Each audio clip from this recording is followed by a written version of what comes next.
我介紹下自己先。我哋今日係阿卡西課程嘅線上分享。咁我係課程嘅導師，我叫 Fina。我原本咧係一個註冊護士，咁就幾年前咧係收到一個非常之強烈嘅 call 啦。咁當時我就辭咗職，咁就嚟咗呢度咧係發展身心靈。呢個領域對於我嚟講係一個非常之新嘅領域啊。咁同埋喺我行身心靈嘅路程上邊咧，阿卡西記錄係我第一樣嘢去學嘅。呢個係一個非常之有趣嘅一個系統嚟嘅。咁我哋由最初講起，咁可能而家嘅資訊可能大家咧都喺網上都會見過噶啦。我哋講一講咩叫阿卡西記錄先。咁據講阿卡西記錄咧就係一個如果中間你聽唔清楚，或者你有嘢想問咧，咁你可以隨時舉手啦，或者你直頭係開咪咁就咁講就 OK 噶啦。咁我哋講翻咩叫阿卡西記錄嚇？咁據講咧，阿卡西記錄係一個龐大嘅系統，佢唔係存在喺地球嘅三次元嘅，佢係存在喺地球之外嘅一個比較高嘅次元。咁呢個記錄咧就係記錄咗所有宇宙、所有生命存有嘅資料庫譬如每一個存在佢曾經做過嘅嘢啦，或者佢諗過嘅嘢啦，佢過去、現在，甚至係將來。咁嘅話咧，即係話其實呢個資料庫佢唔單止係記錄咗我哋地球人。而有一啲其他嘅生命體咧，都會係喺呢個資料庫裏邊咧，係揾到佢哋嘅資訊嘅。咁所以喺我學完阿卡西記錄之後咧，我一路有時幫佢哋解讀咧，咁就發現有啲人啦嚇，佢哋嘅前世唔係地球人嚟㗎，可能係來自亞特蘭提斯啦，或者係一啲其他嘅星際、其他嘅生命體嚟嘅。咁開啟阿卡西記錄之後，我哋可以得到啲咩信息？我哋可以問啲問題，乜嘢問題咧？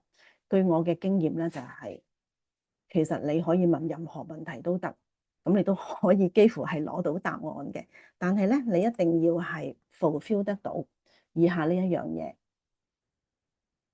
就係你問嘅問題咧，你嘅意圖係要同阿卡西記錄嘅目的係對齊啦，或者我哋叫係你問問題嗰個意圖要符合開阿卡西記錄嘅宗旨同埋目的。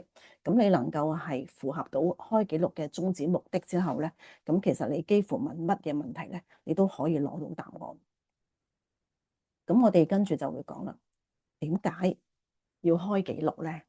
咁開記錄只係有一個目的，我哋問嘅問題只係有一個目的，就係為咗我哋嘅靈魂成長同埋進步。只要我哋符合呢一個目的，為咗我哋靈魂成長同埋進步咧，咁幾乎我哋問乜嘢嘅問題咧，都可以攞到答案嘅。咁我分享一下咧，就係譬如好似我哋舊年我哋有時開一啲班嚇，就係因為我哋問嘅問題係為咗符合呢一個目的咧，我哋幾乎係所有奇形怪狀嘅問題都可以攞到答案。咁舊年咪有好多嘅傳言嘅，2025年嘅7月就話有地震。咁我哋開咗其中一班嘅阿卡西記錄課程，大約好似係5、6月咁上下嘅。咁我哋就住呢個問題咧，我哋咧就向記錄守護者提問啦。如果真係7月5號係有地震，咁我哋相信咧7月尾咧都應該係仲未搞得掂嘅嚇，成個香港。咁我哋當時問咧，我哋並不是問究竟有冇地震，而係咧我哋就將個時間推到去7月尾。我哋當時都有好似係5、6個同學仔嘅，咁我哋咧就互相去問啦。譬如我就幫 A 同學問啦，A 就幫阿 B，阿 B 又幫阿 C，如此類推。我哋就問究竟7月30號，咁我哋身在何方咧？咁而家我就淨係記得人哋幫我問，同埋我幫人哋問嗰個答案。咁我記得同學仔幫我問咧，就係7月30號嚇，即係最尾嗰日就見到我喺上水區，係因為我住上水區，就好悠哉游咗喺度周圍行啊，周圍shopping啊，睇下嘢啊，食下嘢咁。咁我平時都係咁嘅，我平時就譬如我中意係好悠哉游咗咁周圍行下睇下嘢。咁我幫同學仔睇咧，咁我就第一樣嘢我見到同學仔佢着咗一件米色嘅風褸，同埋佢好似係去咗一個東南亞個地方喺度賞緊花。咁我就問一問同學仔你有冇一件米色嘅風褸？我同學仔話有啊。我話我見到你當時應該係唔係喺香港，你應該係去咗一啲類似東南亞嘅地方喺度賞緊花。咁同學仔就話其實佢都 plan 緊會係遲啲係去旅行緊嘅。咁我哋就住呢一個目的啦嚇，咁我哋都會問咗啲好多奇形怪狀。咁只要你符合咗而家講嘅為咗靈魂成長同埋進步咧，係好多問題你都可以得到答案嘅。咁好得意嘅同學仔咧，有時嚟報課程嘅時候咧，佢哋會問佢哋好多嘅焦慮，譬如話好驚開唔到記錄啊，好驚收唔到信息，好驚解讀唔到信息啊。但我話俾同學仔聽，教識你哋係導師嘅責任，咁就係為咗呢一樣嘢咧，咁我就同大家分享一下啦。如何呢個跟住咧就係當你哋去開啟阿卡西記錄嘅時候咧，只要你哋符合晒而家我呢度咁多個步驟，其實冇乜可能係做唔到咯嚇。咁啊，同大家分享一下完整嘅開啟阿卡西記錄同埋讀取嘅步驟。咁我其實中間我將佢 break 開好多個細嘅 step 咧，咁你哋就會明白點解其實係冇乜可能做唔到，同埋點解會係咁容易做到啦。咁第一樣嘢分享一下咧，就係呢個保護球先。逢親譬如我哋身心靈啦，如果我哋係想做一啲嘅有一個人仔俾佢入嚟先。同學仔，咁我哋啱就講到咧，就係分享緊係我哋開啟同埋讀取阿卡西記錄，我哋有啲乜嘢步驟，我哋而家就開始講啦。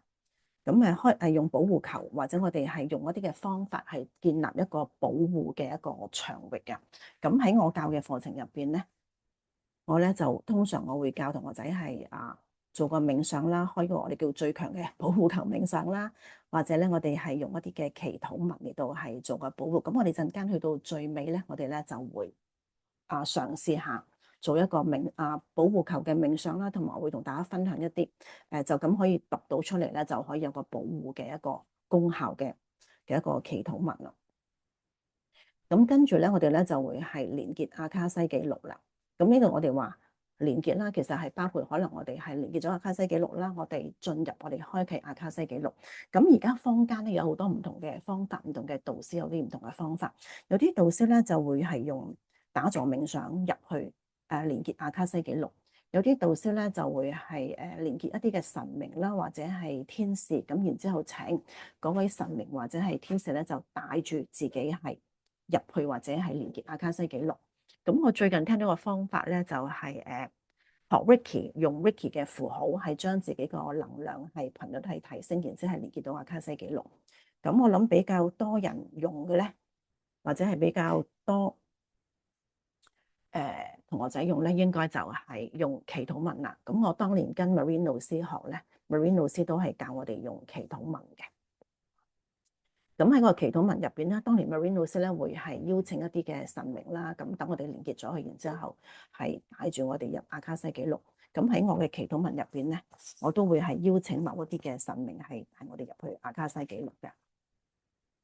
咁到我哋因為個祈禱文咧係我自己下載嘅。咁當同學仔用呢個祈禱文咧，係可以有少少嘅調整嘅。點樣調整咧？我會請同學仔去睇睇個祈禱文啦。如果佢覺得當中有啲嘅神明或者有啲嘅佢哋連結嘅一啲嘅高靈，佢覺得唔係好舒服，我覺得好似唔係好連結，我哋係可以有啲嘅調整嘅。點解會覺得會唔舒服咧？譬如我之前有啲同學仔咧，佢係傾向於中式嗰邊嘅，譬如佢係信奉一啲佛教或者我哋中式嘅神。咁如果佢見到個祈禱文有一啲譬如天使嘅字眼，可能佢會覺得唔係好舒服。咁呢個時候咧，我咧就會問一問佢啦。咁你覺得邊個神明同你連結㗎？咁如果佢講得出，我咪幫佢睇一睇，咁睇下佢將呢個祈禱文調整之後，會唔會嗰個效果會好啲咯？咁呢個都係重要嘅，因為如果同學仔佢內心覺得佢同呢位神明連結啦。咁對於佢能夠係連結咗能夠係做到嗰個功效咧，係會快啲咯。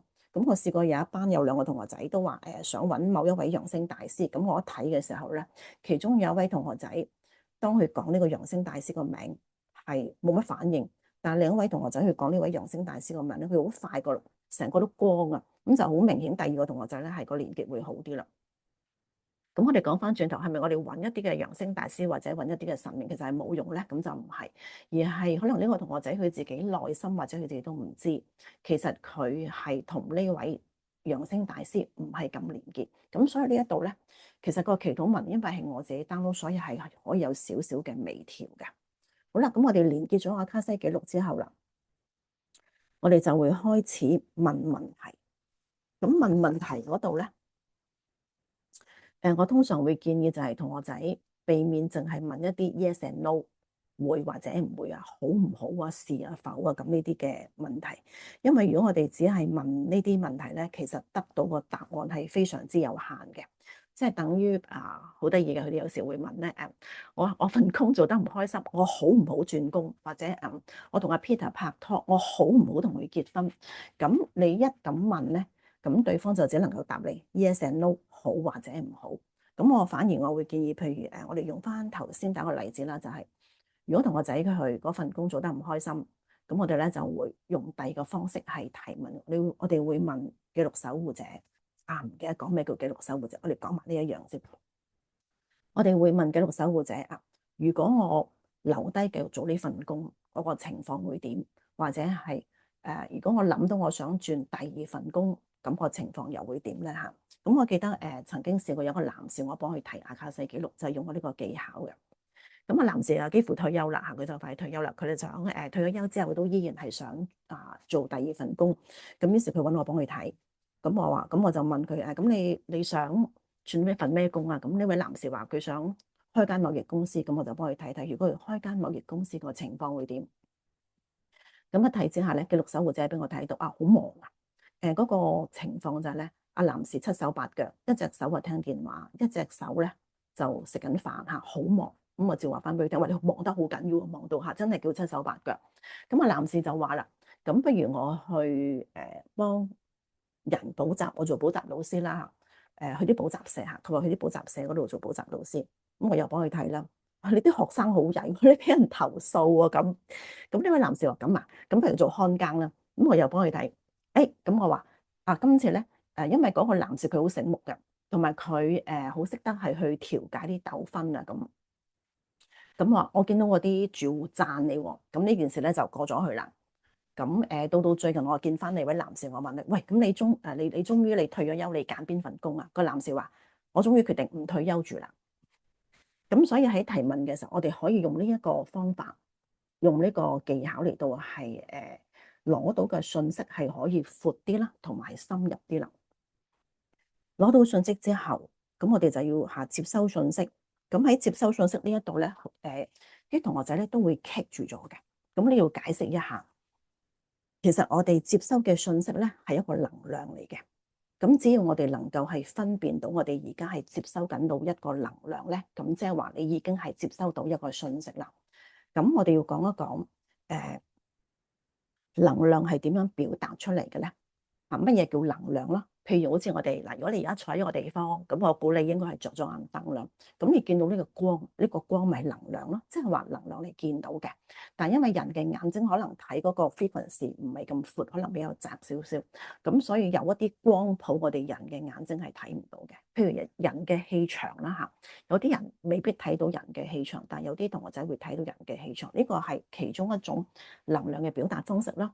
咁所以有啲同學仔，譬如佢連結咗阿卡西記錄之後咧，佢會見到光，或者佢會見到一啲嘅影像，就係呢個全部一個能量嘅表達方法。除咗係見到之外咧，有啲人會聽到嘅能量嘅表達方法，亦都可以用聽到嘅方式。咁所以有啲同學仔咧，佢會聽到個信息，但係呢個聽到唔係真係話我哋其他人一齊聽到有啲聲音或者有啲説話，而係只係嗰個同學仔佢連結咗之後，佢會聽到呢個能量，用一啲可能係或一啲嘅聲音或者一啲嘅説話表達俾佢聽。咁不過聽到係真係比較少啲，多數係見到嘅。除咗係聽到，去聞到啦嚇。譬如係去廟宇啦，或者有啲同學仔佢去到一啲嘅中心，佢聞到啲好清嘅花香。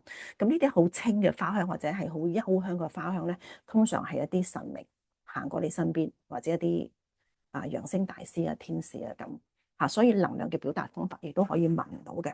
咁另外就係譬如係溫度啦。咁有啲同學仔佢會覺得開咗記錄之後，佢會覺得突然之間好熱啦，呢個都係一個能量嘅表達咧，亦都係一個接收緊信息啦。我自己通常我會覺得，如果我收到嗰個能量咧，譬如係熱啦、溫暖啦，咁係一個比較正面。咁如果我感受到個能量係陰動嘅話咧，我就覺得唔係咁正面啦。咁另外就係譬如係氣嘅流動啦。呢個氣嘅流動可能喺你個身體出邊啦，或者呢個身體入邊啦。咁呢個流動咧，亦都係一個能量嘅表達方式。咁即係話同學仔，當你連結咗記錄，當你提問啦，你問完問題之後啦，你收嘅信息如果有我以下所講嘅，譬如你真係見到啦，或者你聽到啦，你感覺到啦，或者一個氣嘅流動，其實你就係收緊呢個信息。咁另外有一個非常之明顯嘅就係信息係經頂輪入嘅。咁如果你覺得你個頂輪一路有氣入緊咧，咁就更加明顯啦。咁你收到信息之後咧，你就要確認一下呢個信息係來自邊度嘅。啊，我哋頭先話我哋要開個保護球啦，保護住自己啦。咁如果最好咧，就嚟清一清你個空間咧。咁有時譬如如果我哋做得唔係咁透徹嘅時候，你哋空間入邊會有一啲譬如其他嘅生命體或者其他嘅低頻能量，佢哋唔係一定想做啲唔好嘅嘢啦。咁但係可能佢哋會覺得，咦，點解呢個人突然之間連結咗上面咁光？佢哋會好好奇，佢哋可能會走埋嚟裝一裝，或者係跳咗入你個通靈管道，咁咧就會嚇你一跳啦。咁我哋要確認翻，我哋收到呢個能量係來自阿卡西記錄嘅。咁佢會係有一啲嘅特色嘅，因為阿卡西記錄係一個好高頻啦，好正面嘅場域啦。咁如果係來自高靈嘅信息，有個特色就係你會覺得佢係好溫柔啦，好帶住愛啦，你覺得係被理解啦，你覺得好安穩啦，你覺得係尊重支持，同埋你收到嗰個信息，even 你未必解讀到係一個說話嘅時候，但係你個感覺咧，你都會覺得係好安全吓。咁同埋來自阿卡西記錄守護者嘅信息咧，就係佢唔會逼你做一啲嘢，佢亦都唔會逼你去唔做一啲嘢。但係如果係來自一啲低頻嘅低頻嘅生命體，咁可能佢哋會係用一個威脅你啊，或者係強迫你啊，叫你唔好做一啲嘢，或者係逼你去做一啲嘢啊。咁我其中有一個學生咧，佢就係跟我學咗一個療愈課程嘅。咁學完之後咧，好多時我都會喺群組入邊咧，我咧就話不如我哋陣間一齊去再練習一下，再做多少少嘢，譬如祝福地球啊咁。咁呢位學生咧，我最初都唔覺嘅，後來佢就原來佢喺我社交平台佢有 like 我啊，咁後來我發現佢又喺群組唔出聲喎，佢又好似消失咗喎。咁我後來見翻佢之後咧，咁呢位同學仔話俾我聽，佢話天使叫佢要同我哋保持距離，同埋我哋搞嘅活動唔好參加。咁佢嗰句説話講得好得意，佢話天使唔俾我參加你搞嘅活動。嗱，當佢用到唔俾嘅時候咧，咁我就覺得係怪怪地啦，因為如果一啲來自高頻嘅生命體啦，或者來自阿卡西記錄嘅咧，咁佢哋係絕對唔會話唔俾我哋去做一啲嘢。咁但係如果佢話見到我哋做一啲嘢，譬如係對我哋係有傷害嘅，佢記錄守護者啦，或者一啲高靈啦，佢會係提點我哋，但佢唔會拉住我哋，唔俾我哋去做，佢只會係提點我哋。咁另外就係好笑，試過有一個學生，咁佢咧就有個朋友，咁佢就複述翻朋友嘅開阿卡西記錄嘅嗰番説話。咁佢話佢朋友話我開記錄，我俾記錄守護者鬧咗成個鐘啊！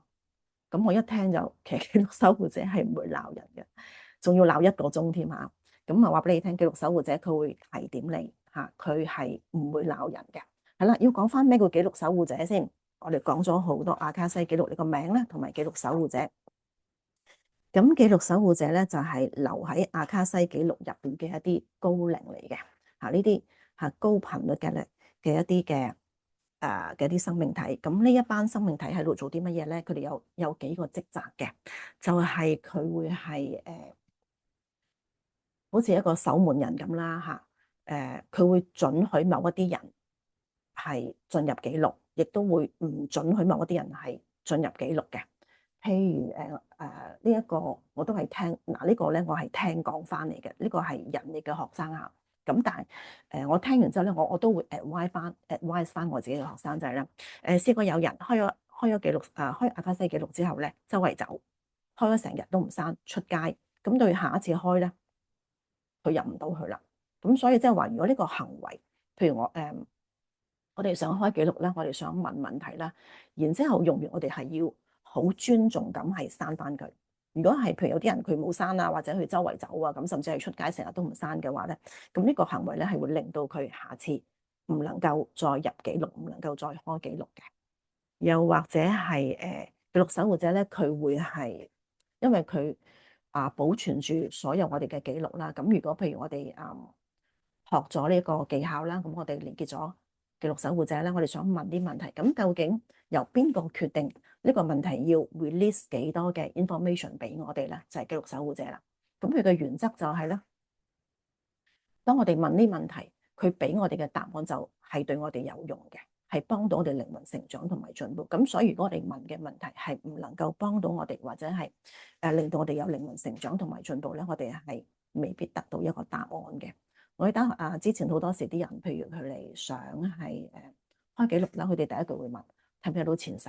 我話俾佢聽係睇到前世嘅，但係當你睇前世，你會用一個咩心態咧？如果你而家面對嘅問題係同你嘅前世有關，係可以話俾你聽，多數會睇到，因為你係需要知道。但係如果你因為好奇而去睇前世咧，咁就未必睇到啦。你諗下，譬如我哋嚟到呢個星球，可能我哋有好多個前世，咁你究竟你想睇邊個前世咧？但係好多時我哋同學仔上堂咧，我哋有一個練習咧，就係要練習睇前世，咁樣咧就多數會睇到，因為我哋喺呢個練習入邊咧，我哋真係要做個練習啦，咁係真係為咗我哋靈魂成長同埋進步啦。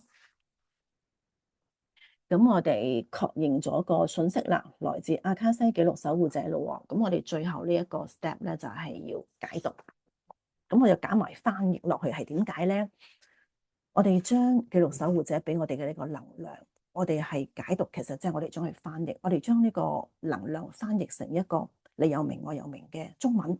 如果呢個客戶係英文人，我哋要將呢個信息翻譯成你有名我有名嘅英文。咁喺呢一個解讀嘅期間咧，係好得意嘅。好多時，譬如果啲同學仔佢一接到信息咧，佢會即時已經知道係點解㗎啦。咁但係有時，譬如見到一啲影像，我哋未必係即時會明白，未必即時解讀得到咧。我哋可能需要多少少嘅再詢問啦，或者可以請記錄守護者係用呢個方式表達啦。咁其實我覺得最後邊嗰個 step 咧，解讀同埋翻譯咧，係同學仔學咗呢個技巧之後咧，係需要花多少少時間去同記錄守護者係建立一個連結啦。咁我哋會知道究竟譬如呢個問題記錄守護者會點樣去表達咧？又或者譬如正面嘅時候，記錄守護者會點樣去表達一個正面嘅意境？負面會點樣去表達咧？或者你可以同記錄守護者係有一個 agreement。譬如好似我自己咁，如果我話下載某一件事，咁呢件事如果係正面嘅，我會覺得好 warm 啦，好溫暖啦。咁如果下載呢件事係負面嘅，負面唔係話個能量負面，而係呢件事可能係涉及一啲嘅前世，一啲嘅唔係咁好，可能係好多嘅暴力啊咁，咁我就會感受到呢個能量落嚟嘅時候咧，可能係陰凍啊、陰寒啊咁嚇。呢個係我同記錄守護者一路係咁多年建立咗嘅一個默契咯。咁所以如果同學仔你喺中間某一個步驟係棘住咗咧，都可能會影響到你信息嗰個清晰度，或者係正確，或者甚至完全收唔到信息。咁你完全明白晒讀取個步驟咧，咁其實真係唔係好難。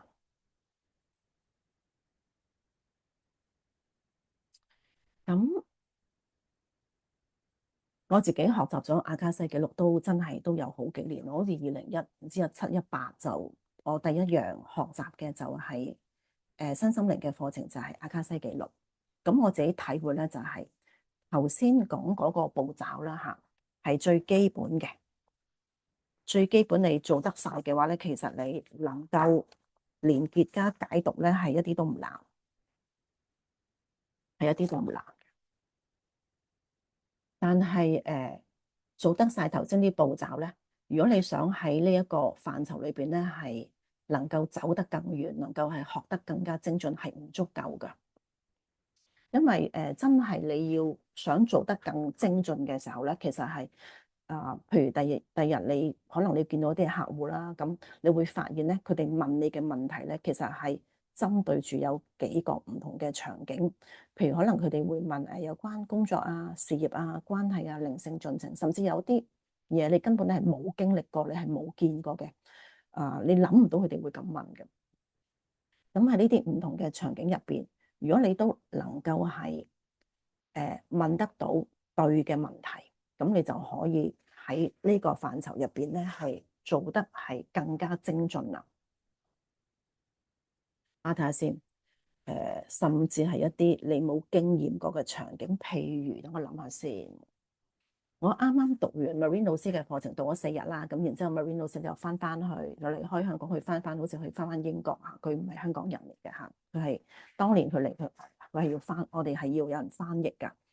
咁然之後咧一路係做呢個工作嘅時候咧，我自己就冇人問啦嚇。咁 Marine 老師唔喺度啦，咁所以好多時我都係直接係問 record keeper 係攞料究竟跟住要點做啊？嗰陣時都見到一啲奇奇怪怪嘅，好早期已經見到有啲同學仔唔係有啲嘅客戶啦，佢嬰靈嘅問題，嬰靈即係話咧佢自己落咗個 BB，咁嗰時都唔係好知點搞，咁就直接問記錄守護者啦。咁另外有一啲係啦，有一個客咧都係好早期嘅，係人哋介紹嘅。咁嗰個朋友第一句咧，佢咧就話：Fina，我有個朋友咧，佢好似連結錯咗喎。咁我第一樣就覺得係佢咪撞鬼咧？咁我就問係咪撞鬼？對方又冇答，咁就唯有嚇，咁我就都唯有係照見個 case 啦。咁就後來發現咧，朋友介紹嘅呢個客咧，佢係連結咗啲低頻能量。咁好啦，連結咗低頻能量之後，又點樣處理咧？其實又都係問阿卡西記錄守護者嘅咁嚇。咁我哋再睇落去先。如果同我有興趣咧，我頭先講嗰兩個問題咧，去到課程嘅進階嗰2天，我哋就會詳細咁講，究竟我哋可以點做啦。除咗係問記錄守護者之外，好啦。咁我介紹一下我教嘅課程嘅初階2天有啲重要嘅元素。咁喺初階嘅2天咧，你會學識點去開啟自己啦，同埋開啟其他人嘅阿卡西記錄，同埋我哋會練習，好多，譬如如果你淨係幫自己做啦，或者你真係想將呢個技巧係出嚟做 service 嘅時候咧，咁以下譬如你見到咧，我哋第日將會練習嘅所有場景都 cover 咗噶啦。咁同埋每一個場景咧，你都會得到3個唔同層次嘅答案。咁我哋將會練習嘅場景，譬如一啲好直不甩嘅問題嘅就係，我哋先要學識去連結高我啦嚇，因為喺成個過程入邊咧，高我扮演一個非常之重要嘅角色。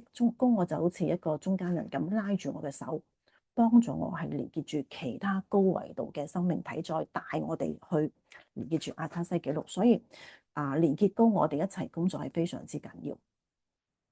咁第二咧，譬如一啲好直不甩嘅人生課題啊、神聖指引啊、靈性進程，咁呢啲咧全部都可以直不甩咁係去直接問啦。咁你可以直接係攞到嗰個答案啦。呢個係咁。另外啦，我哋檢視未來唔同版本嘅自己，唔同抉擇嘅可能性，再去重新選擇。呢個咧就好似我頭先講分享嗰位男性啦嚇，佢有個佢想退休，咁但係佢退咗休之後，佢做邊一份工作好咧？咁我哋就可以用呢個技巧嚟到係幫佢睇一睇，究竟邊一個抉擇對於佢嚟講係最好咯。其實我哋係去喺一個唔同嘅平行時空，咁然之後佢知道啦，譬如我揀 A 或者揀 B 或者揀 C，原來嗰個結果係咁喎，於是佢就再翻嚟再重新選擇。咁呢個技巧非常之好用嘅，就係唔需要係浪費咗佢嘅時間，真係行錯咗或者行咗一個佢唔中意嘅選擇，先再翻轉頭咯。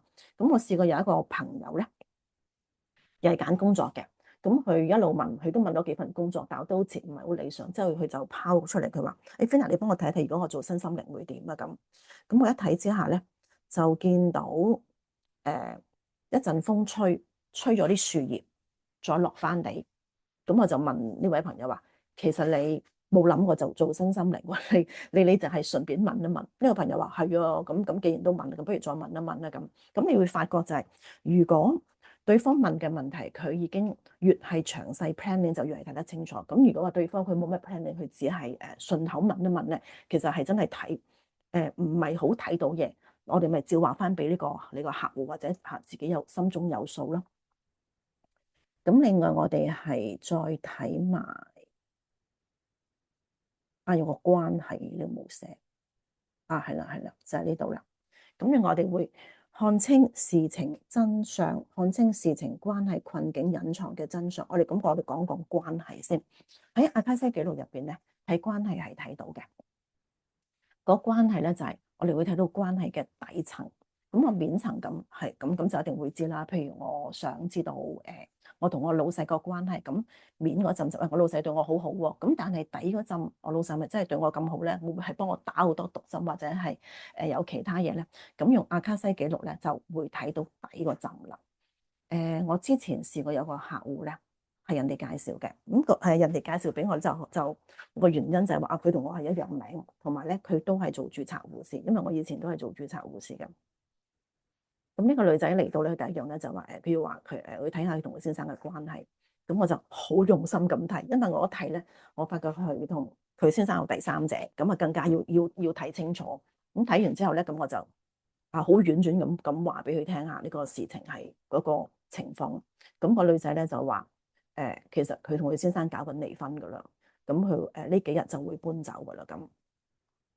咁但係呢件事，我一路睇落咧係仲有啲嘅轉變。我話咦，我睇到你先生嗰個第三者佢會走啊。咁於是個女仔我又好開心，但係好唔好彩，我一路睇落去咧話呢個走咗之後，佢又有第二個第三者，同埋佢係即係佢會一路係咁碌落去啊。咁個女仔好開心，又變翻唔開心，又變翻好開心。咁呢件事咁呢個 case 睇完之後啦，到最近咧，我喺 Facebook 就見到呢個女仔咧，佢就再婚啦。咁佢影咗好多婚紗相啦，佢老公就抱住佢影咗啲相啦。咁我都非常之安慰啊，真係。咁跟住咧就喺課程入邊會有一個回到過去世、穿越未來世呢一個技巧，又係非常之好用嘅。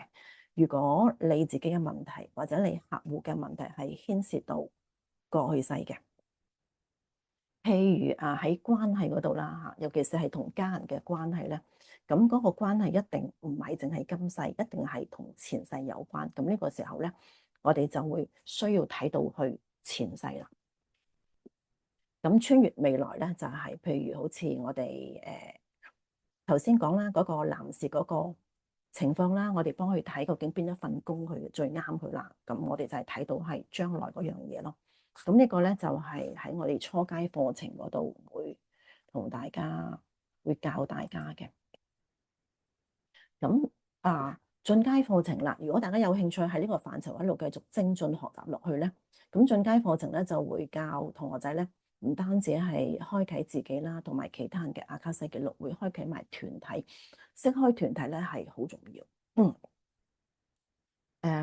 喺初階課程入邊咧，點解我可以係睇到同學仔當係用祈禱文連去連結阿卡西嘅時候咧，就係因為我當時我係開咗一個團體嘅阿卡西記錄，咁所以每一個同學仔佢一路讀祈禱文嘅時候，我就可以話俾佢聽你要再讀多次，或者係你係咪連結得到？然之後咧或者邊個同學仔你想再加多一啲你連結嘅神明，我就可以即刻幫你睇到。咁嗰度咧就快好多啦，就唔需要逐個同學仔係刪咗個記錄又再開，然之後刪咗個 A 又再開，咁嗰度咧就會係用咗啲時間啦。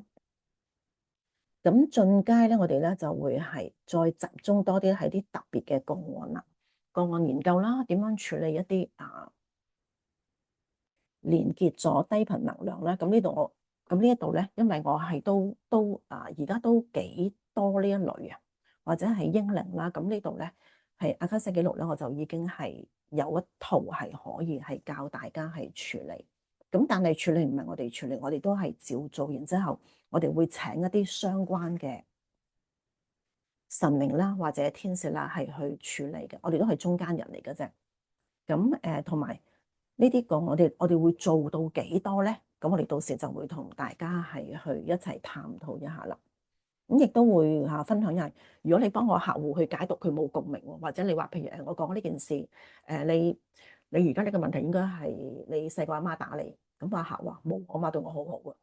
當你講呢個內容完全冇共鳴嘅時候，咁你點去補鑊？你點做咧？咁我哋到時咧就會同大家分享啦。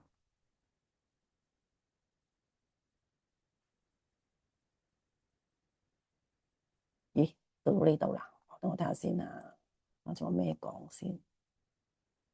誒，就到呢度，已幾乎講晒。好好好。呢一度嗱，如果同學仔對於我教嘅阿卡西記錄課程，你哋有興趣參加嘅話咧，咁係有少少唔同其他嘅。咁你哋課堂上咧，因為我知有啲老師咧就話係冇點化嘅，咁但係喺我嘅課程入邊咧，我會幫大家做個能量調整，開啟靈性通道。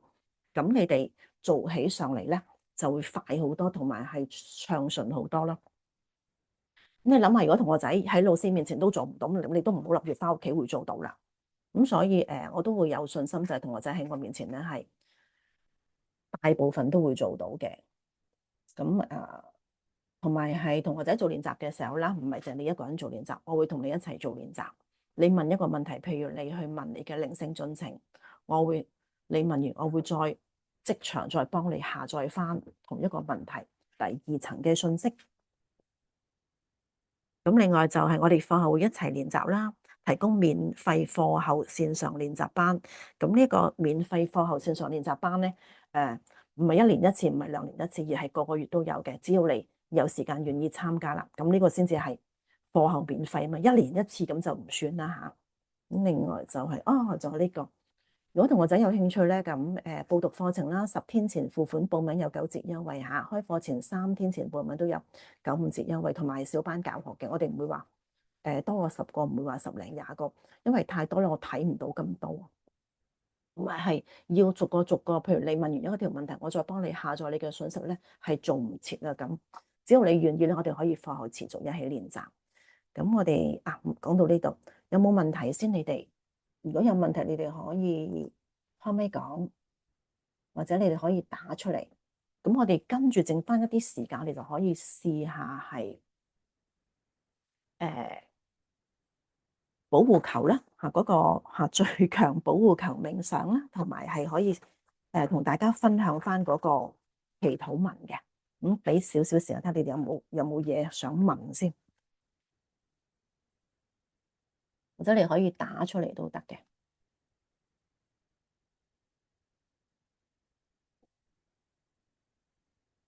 嗯，就係先。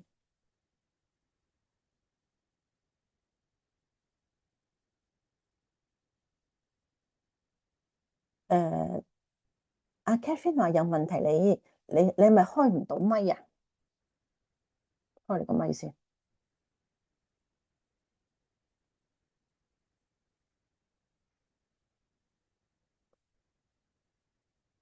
咦，我都開唔到你個咪喎。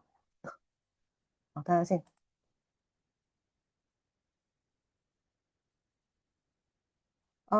唔好意思，而家睇到吓，平時沒有內視角。呢個問題問得好。我嗰時我跟 Marine 老師學嘅時候咧，我係全部 inner message 嘅。inner message 即係話咧，我問咗個問題之後，其實我都係睇唔到嘢嘅。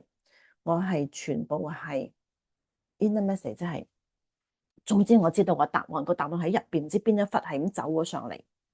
咁我係咁樣係攞個 message，我都唔係睇到嘅，直至到係課程嘅第4天，咁同我一齊練習嘅同學仔咧，佢話佢睇到我女細個俾一個女人照顧，咁嗰個女人應該係我奶奶嚟嘅，咁我先知道，咦，原來學習阿卡西記錄係可以睇到嘢嘅喎，咁但係已經係最後一天課程啦，咁我就翻屋企自己練習咯。我有啲學生佢係唔係睇到嘅，但係唔係睇到咧都唔係問題，因為你收信息你可以用 inner message 噶嘛。我反而覺得係好多人咧，佢哋都係收信息嘅時候係 inner message，咁所以呢一個就我覺得唔係好擔心咯。同埋可以係慢慢練習噶，呢個可以係慢慢練習，令到自己係可以由睇唔到變到睇到。咁但係咧，誒睇到你睇到咗畫面，但係如果你唔知點解咧，就好弊啦。咁最我覺得比較好咧，就係如果能夠練習到我睇到，我又唔明白，或者我又睇到加埋同步嘅 inner message 咧，咁就係最理想咯。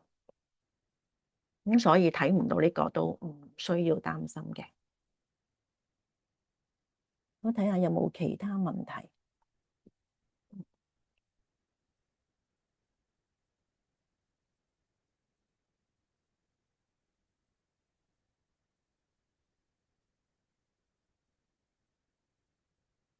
同學仔問會唔會教方，梗係會教方法啦。如果咪你學你呢個係一定會教方法嘅呢個。但係咧，如果同學仔參加課程咧，你要提我嚇，即係你想喺邊度特別係專注喺嗰度學咧，咁你要特登提我，否則因為太過多 material，好驚好驚。譬如我講咗 A，我就B 嘅第二個部分咧係講得比較少啦。咁所以如果係同學仔係學咧，咁你到時你提我啦。咁同埋你見我講到嗨到嗰飯咧，你就唔好放過我，你一路係咁問咧，咁我就會記得噶啦。同埋係收信息係咯，我哋頭先講過，除咗睇到啦、聽到啦、聞到啦，感覺啦，我自己覺得啦，感覺睇到同埋 inner message 咧，呢一個係比較多人係用呢個方法咯。咁所以呢個其實我又唔係好擔心，因為我當時我跟 Marine 老師學，我都係翻屋企自己練習翻嚟嘅，所以呢個又唔係好擔心。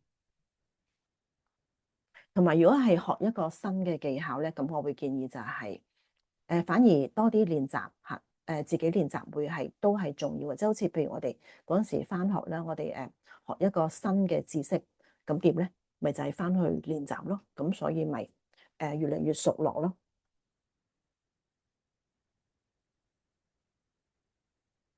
好的，唔好客氣。嗱，咁我哋跟住咧就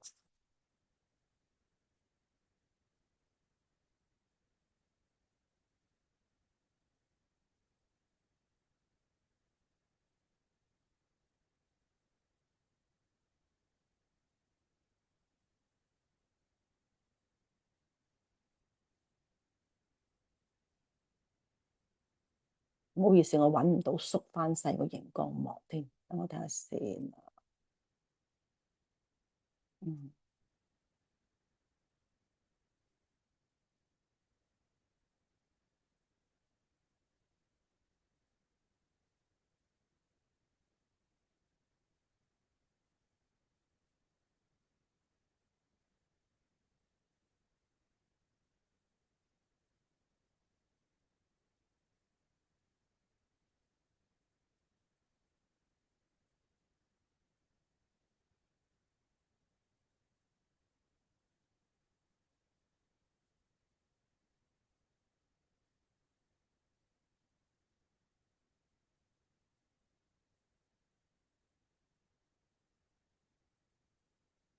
嗯，等我揾一揾啊，唔好意思，我仲未揾到佢。點解揾唔翻個掣咧？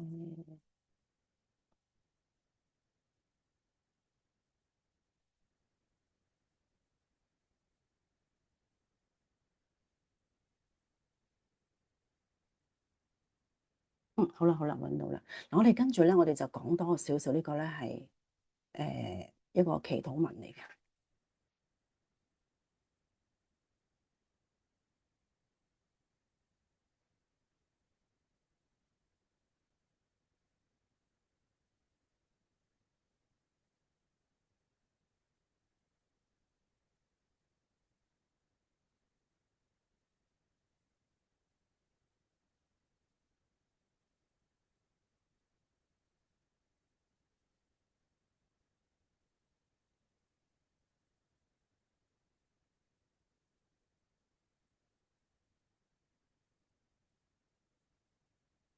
因為結束咗佢先，唔好意思啊，呢個。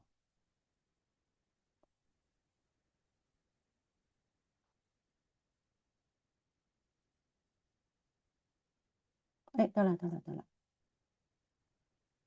嗱，呢一個咧，我跟住咧就會講兩個祈禱文嘅。呢兩個祈禱文咧，就係如果你平時可以用嘅。平時可以用就係譬如你哋如果你幫我哋做 healing 啦，咁如果你學個系統係冇教過保護嘅，咁你可以用呢個祈禱文。咁總共有2個祈禱文嘅，一個咧就係清理你身上嘅影響，一個咧就係清理個環境嘅。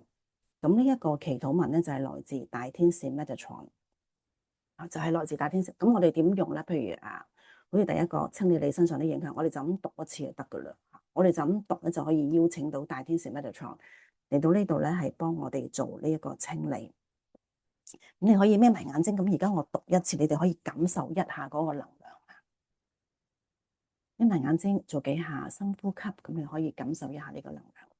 清理你身上的影響，自我所示的神之神聖臨在，透過大天使 Metatron， 我在此宣稱我的肉體、月態體、星光體、欲望體、心智體、直覺體中的自然精靈性全有與元素，全有如有必要，應被轉換成由這個星系中從未被黑暗實體所重新編碼過的100%純光實體所組成的混合體。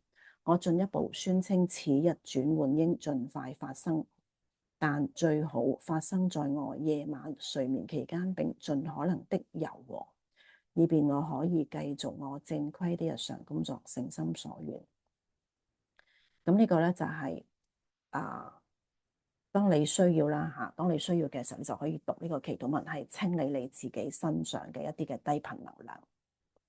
咁你可以感覺到咧，譬如讀，其實一路讀已經有噶啦。我自己覺得，譬如我背脊啦，或者我嘅後頸開始有能量出，咁我哋等一等，等呢啲能量出咗先，清咗先。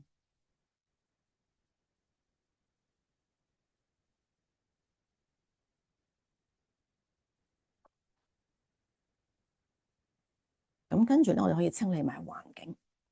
咁點樣做咧？都係照讀嘅啫。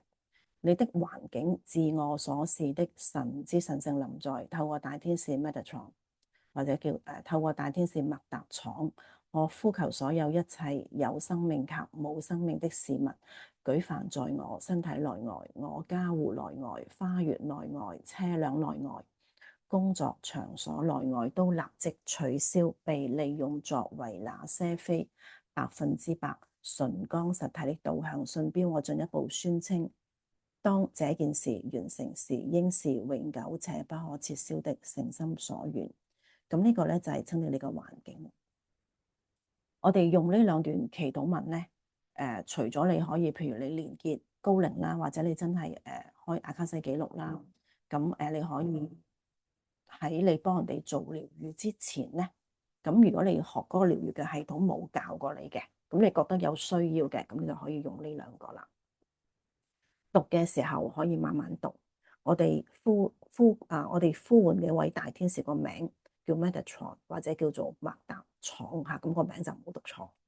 咁同埋我哋用一個感恩啦、敬虔嘅心，因為我哋請佢嚟幫我哋做呢啲嘢啊嘛。咁讀一次就 OK 噶啦。呢一個祈禱文就淨係自己用啦，就唔好分享俾人，因為佢哋係祈禱文係來自另一個系統，係來自天使靈氣㗎。咁如果係要將呢一啲祈禱文要完全係啟動個能量咧，就要參加課程會比較合適一啲。咁但係譬如好似阿卡西嗰度咧，咁我都會俾同學仔，因為佢哋淨係自用嘅啫。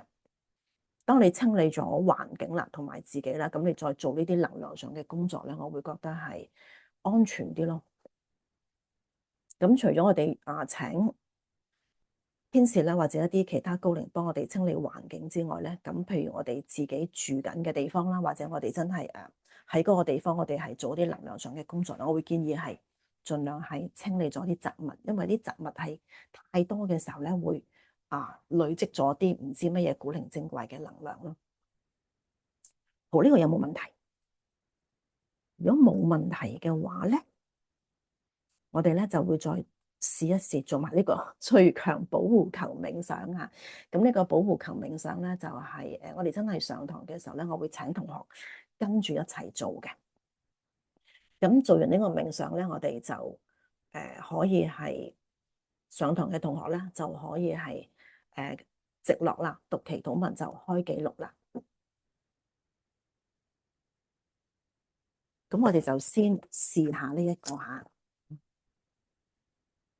好啦，眯埋眼睛，做幾下深呼吸，讓自己歸於平靜嘅狀態，讓自己嘅能量穩定落嚟。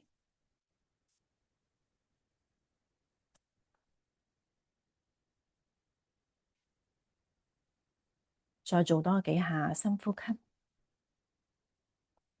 或者你可以輕輕揈下手腳，咁等自己係更加容易放鬆落嚟。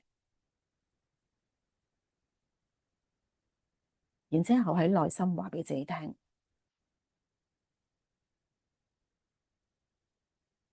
將你嘅意識，將你嘅注意力翻去你身體嘅中心點。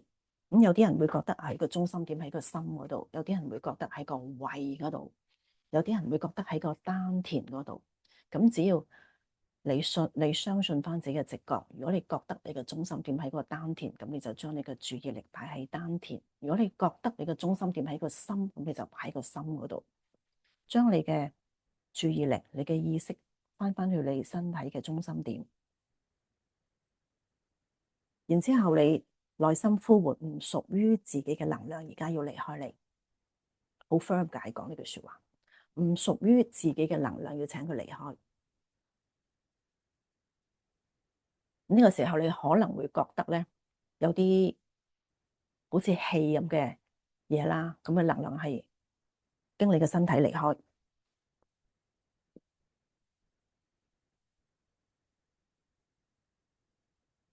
我哋再話俾自己聽，屬於自己嘅能量，請佢而家翻嚟，等自己係更加臨在、更加實在、更加穩固。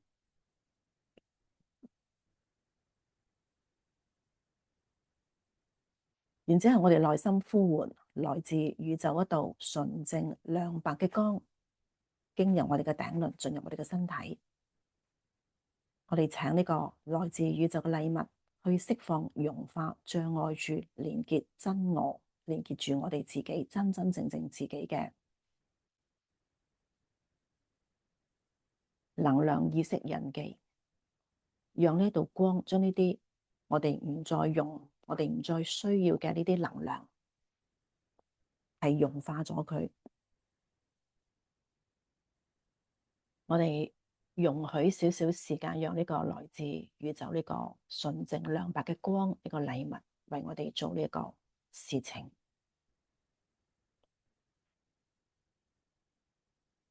障礙住我哋連結住真我，連結住我哋自己真真正正自己嘅能量，將佢哋帶走。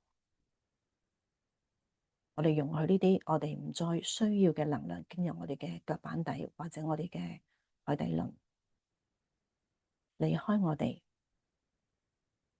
由地球母親係將佢處理咗佢。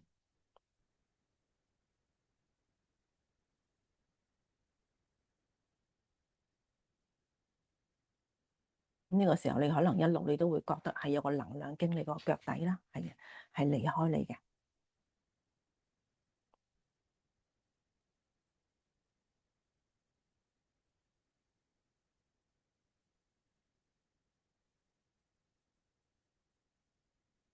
我哋再次呼喚來自宇宙嗰度純正亮白嘅光，經由我哋頭頂進入我哋嘅心輪。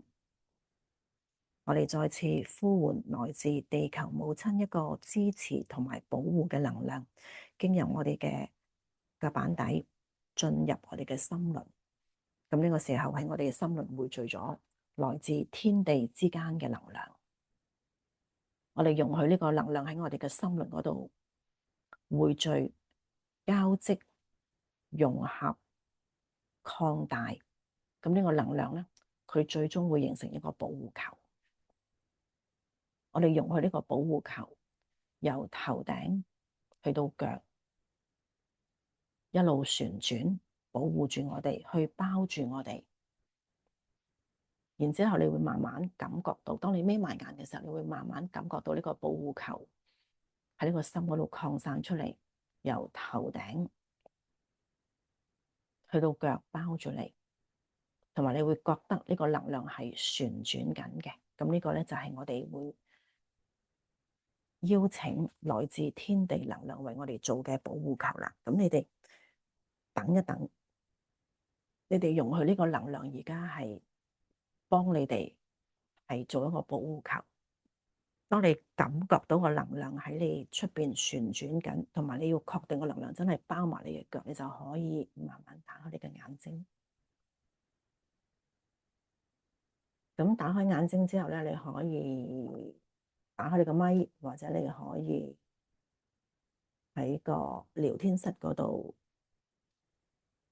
打個 yes，或者係打啲字出嚟，咁我知道你已經係做到啦。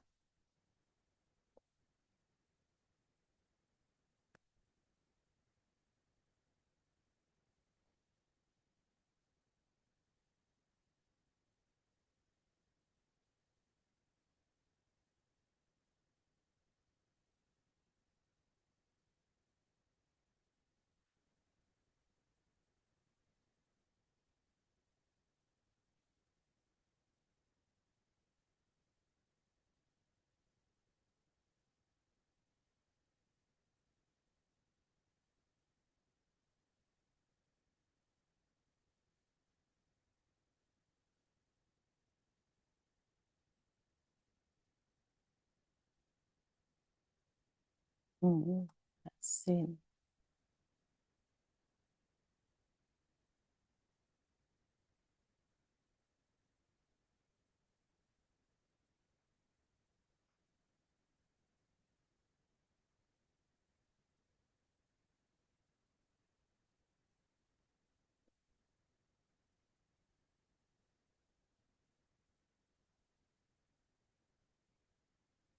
嗯，非常之好。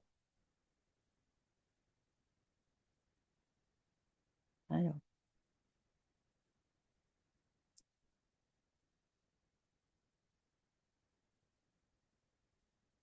係咪已經打晒㗎啦？一二三四，唔係喎，仲有一啲。嗰個祈禱文咧，我陣間又浸浸。嗱，嗰個祈禱文咧，我陣間我會發翻俾你哋，因為我哋冇開群組啊。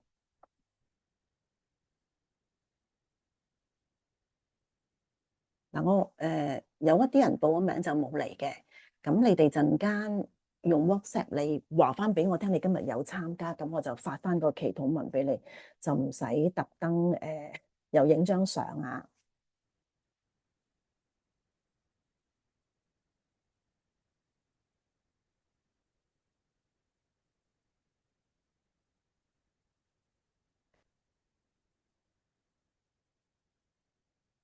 非常之好喎，你哋個頭暈暈地，咁呢個都係感覺幾好喎，真係。你哋幾乎全部都有感覺。等我睇下先，一二三四五，齊未咧？啊，齊晒啊！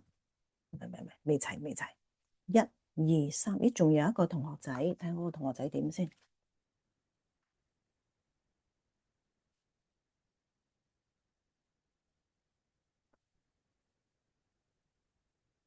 非常之好。啊，你覺得吓涼浸浸啦？我呢個頭頂有啲暈暈，你其實呢個都係個能量上嘅感覺啊。因為有啲人佢哋真係誒，可能嘭嘭聲咧，佢哋都話係冇感覺㗎。咁有時真係企喺度。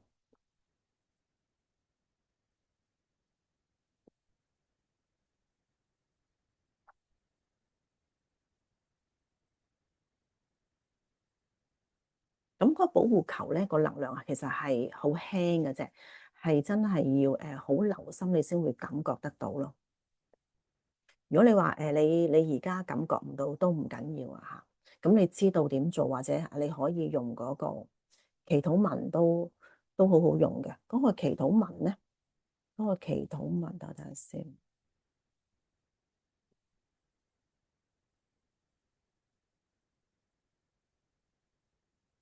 呢個祈禱文咧，清理身上啲影響同埋清理環境咧，咁就話説我哋天使靈氣有一個同學仔咧，佢係 master teacher 嚟嘅，佢去旅行咧就俾人安排咗喺廈門去旅行，安排咗喺走廊最後嗰間房。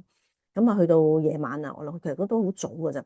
佢咧就話聽到個牆壁有啲人省牆壁咁嘅聲，咁啊省咗成個鐘，佢都唔停。咁於是佢話點好咧？佢就用呢兩段祈禱文出嚟讀。其實佢話佢都有其他方法，一係就換房啦，一係就落表度坐啦，坐一晚。但佢話如果換咗房，都係咁，咁點算？咁啊企喺度，於是佢就係讀咗呢兩段清理環境、清理身上啲影響。咁啊讀咗之後咧冇晒聲，去到第二朝都冇問題。咁佢第二朝就走啦。佢臨走喺 counter 嘅時候咧，咁嗰啲reception 嗰啲人咧就好似問咗一個好奇怪嘅問題，就係係啦，琴晚有冇啲咩特別事發生啊？有冇啲咩唔滿意啊？咁仲送咗份禮物俾佢添。咁所以呢個祈禱文咧好好用啊！你哋陣間話俾我你陣間課堂之後啦，你 WhatsApp 俾我啦嚇，話俾我聽你有參加課程，我就send 翻俾你，咁你可以攞嚟自己自用咯。呢個係非常之好用。頭頂有啲震，非常之好。頭頂有啲暈暈地，好好啊。其實呢個已經係其中一個嘅能量感嚟嘅，真係非常之好啊。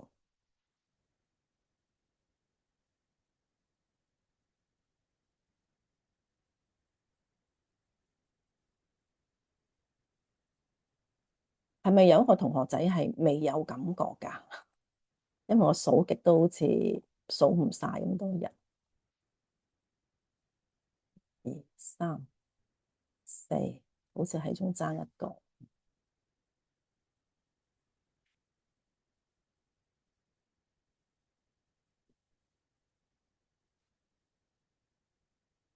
咁我哋嗰個最強保護球冥想咧，就係咁做啊。咁可能同學仔會問，我就咁諗就得噶啦。係啊，就咁諗就得噶啦。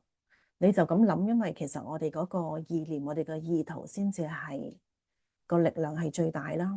我哋諗啲乜嘢，我哋喺內心呼喚啲乜嘢，其實我哋真係會呼喚到呢一樣嘢過嚟啦。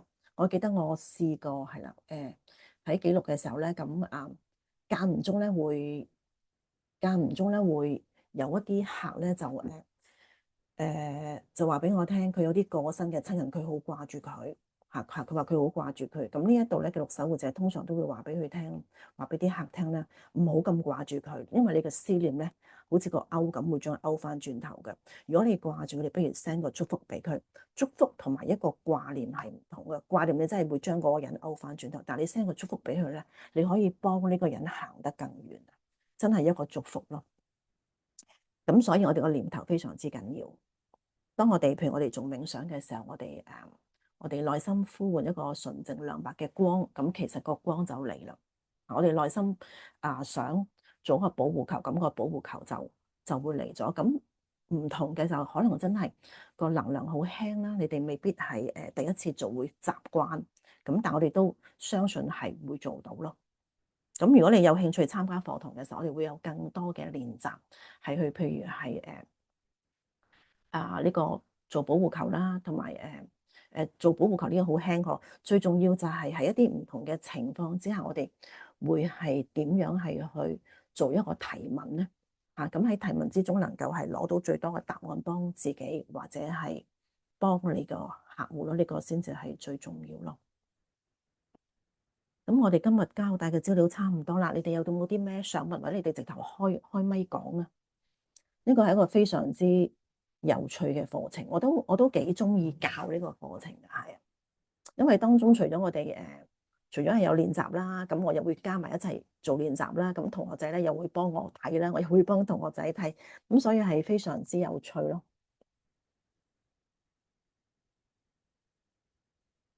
先呢個。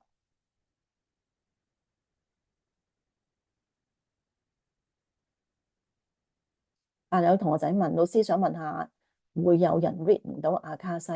呢一度咧好得意嘅，有啲其實嗰個人佢做到，但係佢係好多時佢係唔信自己做到，因為啱啱學嘅時候咧，譬如我哋一入到去啦，我哋會做幾樣嘢嘅。我哋入到去，我哋首先感受下個能量啦，然之後我哋又出翻嚟，我哋又再去傾下偈啦。即係我哋其實係我哋想唞一唞，因為個能量太高會暈啦，所以入去一陣連結咗一陣，我哋要出翻嚟唞一唞先，落翻地先感受下個能量。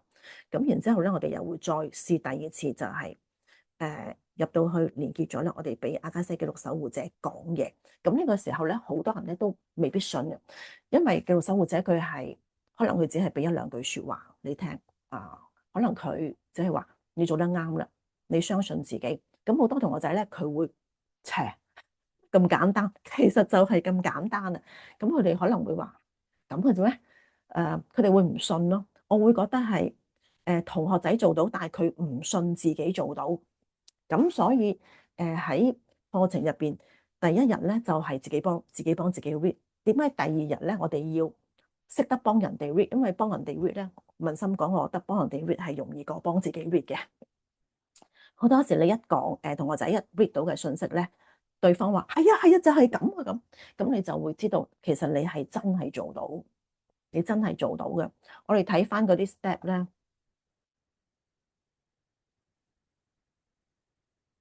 我哋睇翻呢一個 step，唔係呢一個，上一個。我哋睇翻譬如讀取步驟啦嚇，讀取步驟保護球你哋做過啦，連結阿卡西記錄呢個都唔難，因為我哋就係讀祈禱文嘅啫，提問都唔難。咁啊，如果你冇提問入去做乜鬼啫？係接收信息嗰度。嗱，我哋頭先拆解過接收信息，你有感覺就其實係收緊信息噶啦。但好多同學仔咧都唔知道原來佢哋係收緊信息。譬如好少嘅。譬如我哋練習完之後咧，咁我哋就刪翻晒個記錄，我哋一齊分享啦。咁啲同學仔就話：我睇唔到，我聽唔到，我收唔到信息。但係再一路講落去咧，咁佢咧就會話：其實我見佢一路講咧，佢自己唔知道，佢就講咗出嚟。我見到白光啊，我見到好多影啊，咁你咪收緊信息咯。又或者係我覺得個能量好流動，咁你咪收緊信息咯。而家就淨係爭你點去解讀。你話覺得個能量好流動，你話覺得我見到啲影，咁但係個問題就係，其實你做到佢哋唔信自己做到咯。咁所以呢個都係要多啲練習，同埋點解要集體一齊練習咧？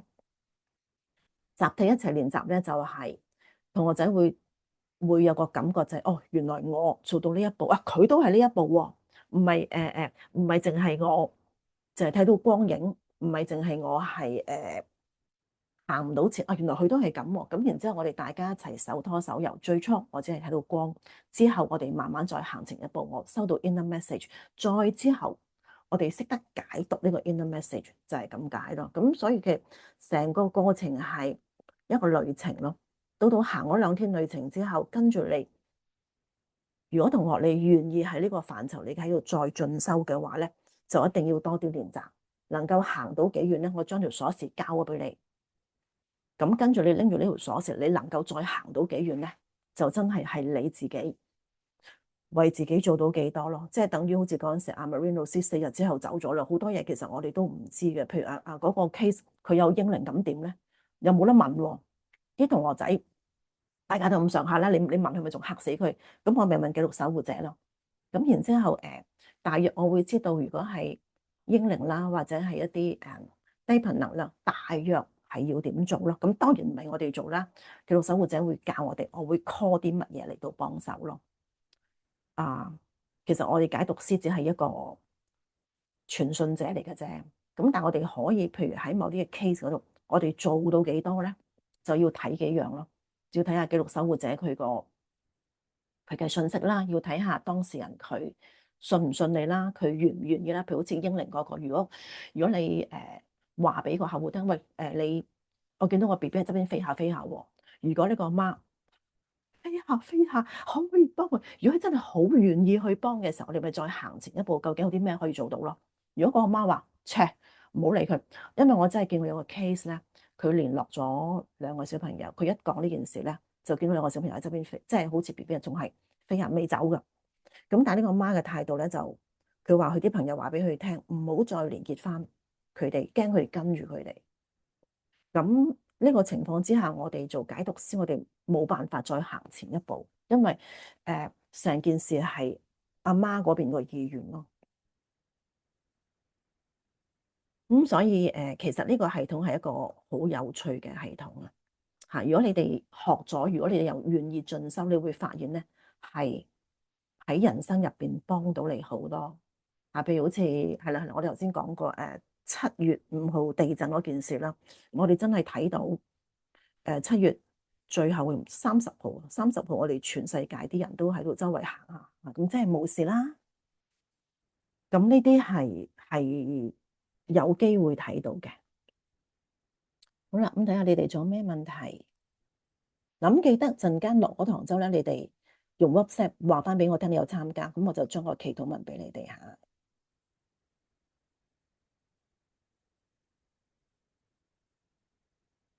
咁如果冇問題咧，喺呢度先多謝大家參加呢個課程嚇。咁我就會將我課程嘅資料都俾大家。如果你哋覺得參加，咁你咪參加。如果你話覺得你都唔係好啱，我都唔緊要嘅，因為呢個分享其實都係我哋導師嘅責任，係有責任將我識嘅嘢同埋阿卡西記錄呢個系統係同大家分享嘅。誒，睇呢個同學仔有啲咩講先。誒，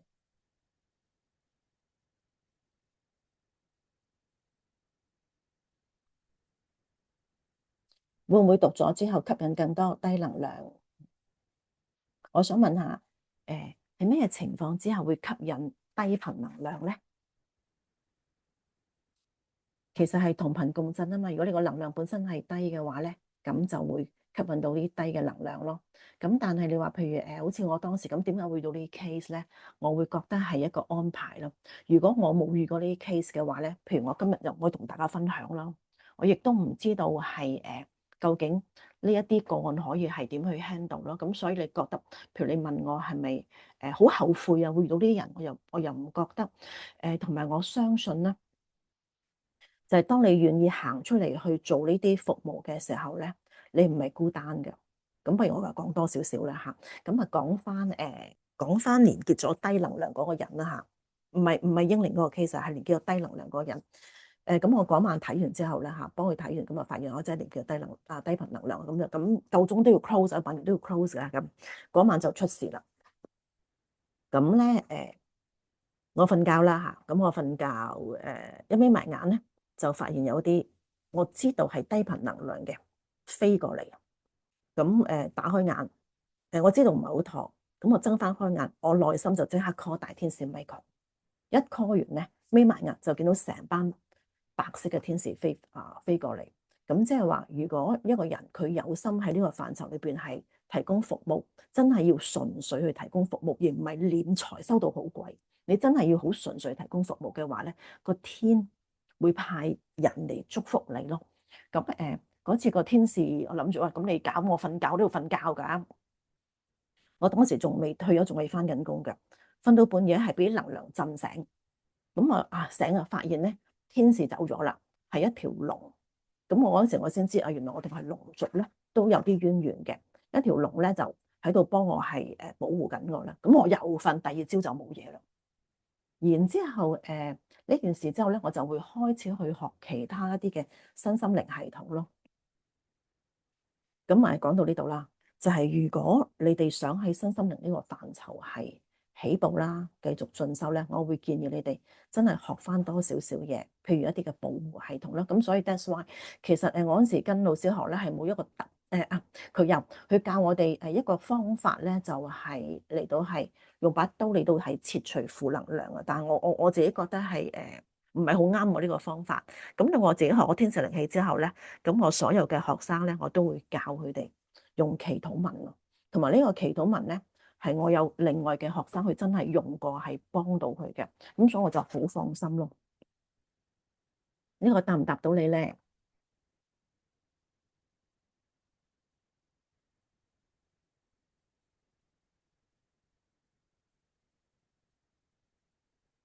好啦，睇下有冇其他問題啊？你哋可以直接開咪講係 OK 噶。誒，呢個答得好快，好睇下先。哦，好的，好的。咁好啦，咁我都唔阻大家啦。如果真係另外有問題嘅話咧，咁你哋可以私底下send message 俾我啦。咁記得陣間落咗堂之後咧，你哋將你哋 send 翻 message 俾我，話你今日有參加，我就將個祈禱文俾你哋吓。咁就好啦，拜拜，多謝大家參加，